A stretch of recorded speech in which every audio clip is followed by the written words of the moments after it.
Attends, comment ça j'ai pas de bonus? C'est la phrase de Lucas, 22 ans, quand il achète sa première voiture. 2 ans à conduire celle de ses parents, sans souci. Sauf qu'il n'a jamais été déclaré sur leur contrat. Résultat, aucun bonus, aucune réduction. Et tu vas voir, ce n'est pas la seule situation où on peut se tromper.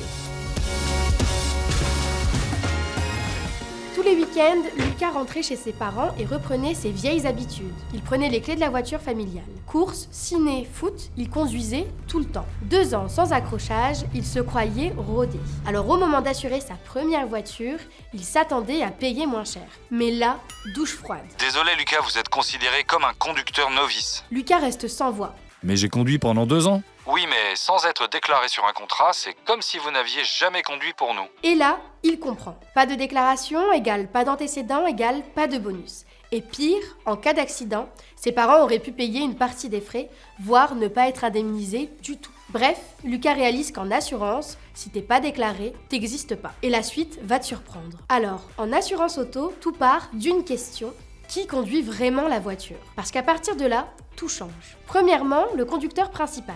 C'est le nom sur le contrat, celui qui conduit le plus souvent. C'est lui qui cumule le bonus ou le malus et dont l'historique fait évoluer le tarif.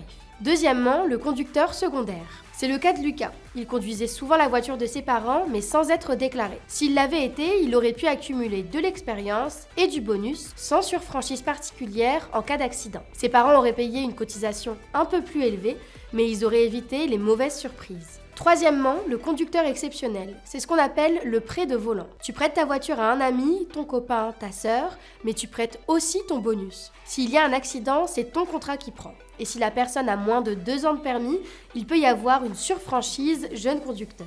Bref, savoir qui conduit, c'est éviter les mauvaises surprises. Lucas n'est pas le seul à avoir découvert la règle un peu tard. Thomas, 26 ans, conduit la voiture de sa copine tous les matins pour aller bosser. Sauf que sur le contrat, c'est elle la conductrice principale, lui jamais déclaré.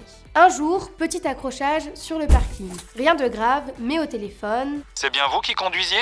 Oui, mais c'est la voiture de ma copine. Et là, surprise, il aurait dû être ajouté depuis longtemps. Pas de surfranchise parce qu'il a plus de 2 ans de permis, mais le bonus et le contrat de sa copine sont impactés. Et surtout, ne pas déclarer quelqu'un qui conduit souvent, ça peut être considéré comme une fausse déclaration. 2 histoires, 2 résultats. La différence, savoir qui conduit et comment ton contrat le prévoit. Pour éviter les galères, 3 réflexes simples. 1. Déclare les bons conducteurs. Toi tout le temps, conducteur principal. Ton copain, ta coloc ou tes parents régulièrement, conducteur secondaire. 2. Vérifie ta clause prêt de volant. Dans ton espace ou appli massif, rubrique conditions particulières. Tu y vois ton montant de franchise. Comme ça, tu prêtes ta voiture en connaissance de cause. 3. Mets à jour ton contrat au moins une fois par an. Nouveau job, déménagement, changement d'usage, tu ajustes et tout reste carré. On peut tous vivre ça. Lucas a découvert qu'en assurance, ce n'est pas la bonne intention qui compte, c'est ce qui est déclaré.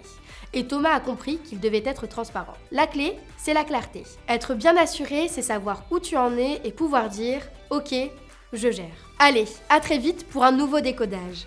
Solution jeune par La Massif, comprendre, c'est se protéger.